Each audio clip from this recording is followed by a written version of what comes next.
Good evening my dear students, welcome back to the tutorial. आज के video session में हम पाइथागोरस प्रमेय के प्रतिलोम को सिद्ध करने वाले हैं। इससे प्रीवियस वीडियो सेशन में हम लोगों ने पाइथागोरस प्रमेय के सिद्ध किया था, जिसमें हम लोग उसके स्टेटमेंट को देखे थे, कैसे सिद्ध किया जाता है वो देखे थे। बड़ा इंपॉर्टेंट सेगमेंट है ये दोनों। जो होता है 5 नंबर या 4 नंबर में एग्जाम में पूछ सकता है। आपको स्टेटमेंट देके पूछ देगा, अदरवाइज आपको डायरेक्टली कह देगा कि पाइथागोरस प्रमेय के प्रतिलोम को सिद्ध करें या विलोम को सिद्ध करें। तो आज हम विलोम को सिद्ध करते हैं। प्रीवियस वीडियो सेशन में हमने सिद्ध किया है किसको? पाइथागोरस प्रमेय को। ठीक, तो बिना टाइम वेस्ट के टॉपिक स्टार्ट करते हैं। इससे पहले एक छोटा सा रिमाइंडर कर ही देते हैं। यदि आपने चैनल को सब्सक्राइब नहीं किया है तो चैनल को सब्सक्राइब कर दे और बेल आइकन को हिट कर दे, ताकि हमेशा वीडियो का नोटिफिकेशन आपको मिलता रहे। तो स्टार्ट करते हैं हम लोग टॉपिक को। इसका स्टेटमेंट क्या कहता है कि यदि किसी त्रिभुज के एक भुजा का वर्ग अन्य दो भुजाओं के वर्गों के योग के बराबर हो तो पहली भुजा के सामने का कोण जो होता है वह समकोण होता है। ठीक, यही स्टेटमेंट है इसका पाइथागोरस प्रमेय के विलोम का। ठीक, पाइथागोरस प्रमेय का क्या कह रहा था कि यदि कोई समकोण त्रिभुज है, कोई एक कोण उसका समकोण है, मतलब 90 डिग्री दिया है, तो उसका कर्ण का स्क्वायर जो होता है अन्य दो भुजाओं के वर्गों के योग के बराबर है। मतलब जहां पे हमें प्रूफ करना था वो चीज़ इसमें दे दिया है। तो क्वेश्चन में हम लिखेंगे क्या क्या दिया है। दिया हमें ये है कि ए बी सी एक त्रिभुज है और इसमें बी समकोण नहीं दिया है। समकोण दिया था किसमें? उसमें दिया था किसमें? पाइथागोरस सिद्ध करने में। और यहाँ पे देखिए ए सी का स्क्वायर, मतलब इसका स्क्वायर जो है A B square plus B C square, A B का स्क्वायर और बी सी स्क्वायर के बराबर है। ये चीज़ दे दिया है और हमें प्रूफ क्या करना है? हमें प्रूफ करना है कि पहली भुजा, तो पहली भुजा ए सी होगा, इसके सामने का कोण बी, तो कोण बी का मान कितना होगा? 90 डिग्री होगा। इसी को हमें प्रूफ करना होगा। इसको प्रूफ करने के लिए हमें कंस्ट्रक्शन करेंगे, जिसमें हमने क्या करना है कि ए बी और बी सी के बराबर, ए बी और बी सी रेखाखंडों के बराबर हम एक त्रिभुज लेंगे पी क्यू आर को बनाएंगे, जिसमें कोण क्यू क्या होगा? समकोण होगा। यहाँ पे रचना में हमने लिखा कि त्रिभुज पी क्यू आर बनाया, जहां ए बी बराबर है पी क्यू के, मतलब यह बराबर है किसके? इसके। उसके बाद कह रहे हैं बी सी बराबर है क्यू आर के, बी सी बराबर है किसके? क्यू आर के। तो अब हमें और एक चीज दिया कि कोण क्यू का मान, मतलब इसका मान 90 डिग्री है। हमें प्रूफ क्या करना है कि इसका मान 90 डिग्री है।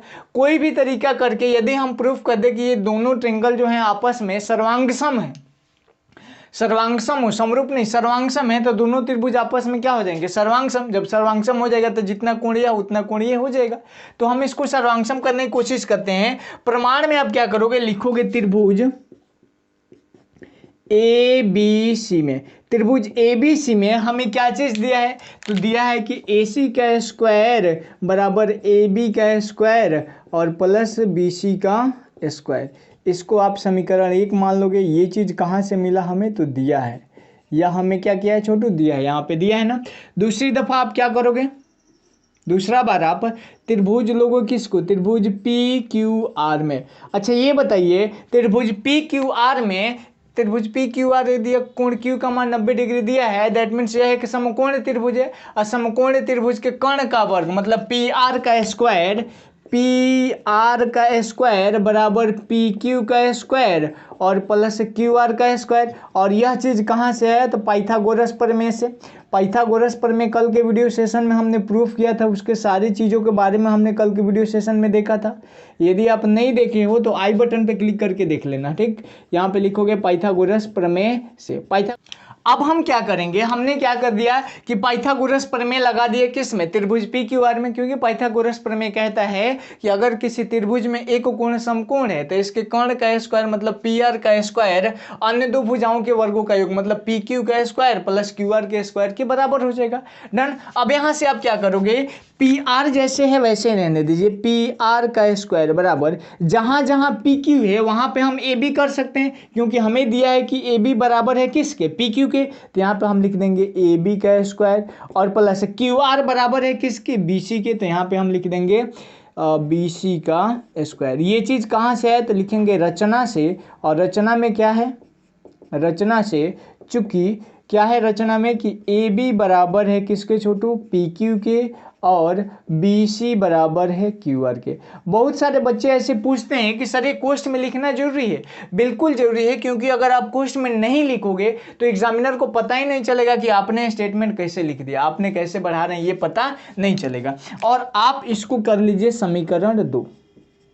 जब आप समीकरण 1 और समीकरण 2 को कंपैरिजन कीजिएगा, देखिएगा तो समीकरण 1 का आरएचएस और समीकरण 2 का आरएचएस आपस में समान है, बराबर आ गया। और जब आरएचएस बराबर है तो इसका एलएचएस भी बराबर होगा। लिखेंगे समीकरण 1 तथा 2 से, समीकरण 1 तथा 2 से, समीकरण 1 2 से क्या हो जाएगा, आरएचएस खत्म हो जाएगा तो एलएचएस बराबर हो जाएगा किसके, तो AC स्क्वायर बराबर PR का स्क्वायर। यहां से एक चीज और हो सकता है, स्क्वायर से स्क्वायर कट जाएगा तो AC बराबर आ गया किसके, PR के। ठीक, अब हमें ये चीज प्राप्त हो गया। अब लिखेंगे त्रिभुज ABC तथा त्रिभुज PQR में, त्रिभुज ABC और त्रिभुज PQR को हमें सर्वांगसम दिखाना है, तो सर्वांगसम हम ट्रिपल S लगा देते हैं। ठीक, हमें मिल गया AC बराबर है किसके छोटू, PR के। ये चीज हमें मिल गया ना, यह भुजा बराबर हो गया, यह भुजा बराबर हो गया किसके, इस भुजा के। अच्छा ये बताइए, यहाँ पे पहली भुजा इसके बराबर है, ऑलरेडी दिया है, तो AB बराबर है किसके, PQ के। AB बराबर हो गया PQ के। और एक और दिया है बराबर हमें क्या, BC बराबर है QR के। BC is equals to QR। और ये दोनों लाइन कहाँ से, तो ये दोनों लाइन हमें रचना से प्राप्त हो रहा है। कहाँ से प्राप्त हो रहा है छोटू, रचना से, रचना से। और यह पहला कहाँ से प्राप्त हुआ है, तो ये ऑलरेडी हम लोगों ने लाया है। तो अब देखिए दो त्रिभुजों के तीनों भुजाएं एक दूसरे के बराबर हो गए। ठीक, तो यहाँ पे क्या हो जाएगा, त्रिभुज ABC सर्वांगसम हो जाएगा त्रिभुज किसके, PQR के। कैसे हुआ, तो साइड साइड साइड सर्वांग समता से, भुजा भुजा भुजा सर्वांग समता से। अच्छा ये बताइए, जब इसके सभी अंग समान हो गए तो CP/CT से क्या होंगे, इनके संगत कोण आपस में बराबर होंगे। तब हम यहाँ पे लिख सकते हैं कि कोण B बराबर हो जाएगा किसके, कोण Q के। कहाँ से आए, तो CP/CT। 9th में आप लोग पढ़ेंगे इसके बारे में ज़्यादा से ज़्यादा।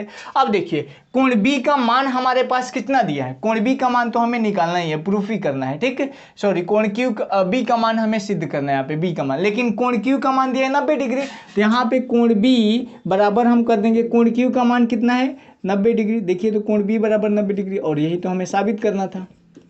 ये क्वेश्चन जो है ना एग्जाम में पूछे जाते हैं, स्टेटमेंट पूछ देगा, नहीं तो कहेगा कि पाइथागोरस प्रमेय के विलोम को सिद्ध करिए, तो ये भी पूछ सकता है। या स्टेटमेंट देकर के पूछ देता है कि यदि किसी त्रिभुज का कर्ण का वर्ग, मतलब पहली भुजा का वर्ग अन्य दो भुजाओं के वर्गों के योग के बराबर हो, तो पहली भुजा के सामने का कोण जो होता है वह समकोण होता है। इसको सिद्ध करें, सिद्ध करें मतलब पाइथागोरस प्रमेय को विलोम को सिद्ध करें। कर लोगे आप लोग। एक छोटा सा और टॉपिक है, छोटा सा टॉपिक क्या है देख लेना, इसको आप पहले अच्छे से नोट कर लो, स्क्रीनशॉट आप इसका ले लीजिए। फिर हम एक छोटा सा टॉपिक देख रहे हैं जिसको हम लोग कहते हैं कि किसी रेखा पर एक रेखाखंड का विक्षेप, मतलब projection of A line segment on A line. That means यहाँ पे PQ एक क्या है, PQ एक रेखा है, जबकि AB क्या है, एक रेखाखंड है। ठीक, क्योंकि PQ रेखा है मतलब दोनों तरफ तीर दिया, मतलब इसकी लंबाई क्या है, फिक्स नहीं है। रेखाखंड की रेखा की लंबाई फिक्स नहीं होती, ये चीज तो आपको पता ही है। इस पे क्या किया हम लोगों ने, इस AB रेखा से लंब डाला AR और BS। तो यहाँ पे हम ये कहेंगे कि RS रेखाखंड